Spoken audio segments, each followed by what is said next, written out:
Okay. Second set na yung naabutan ko. 1-0 nauna yung kalaban ni Sian na from NAS, si Gampon. I think from Tarlac si Gampon eh. So nauna siya sa set. Again 17 and under boys ito. And 1-0 na.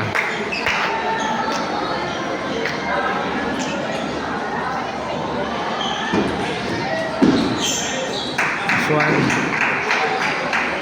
score is 9-7.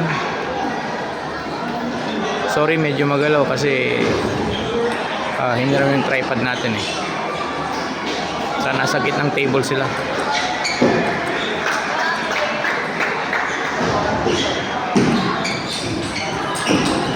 Nice one.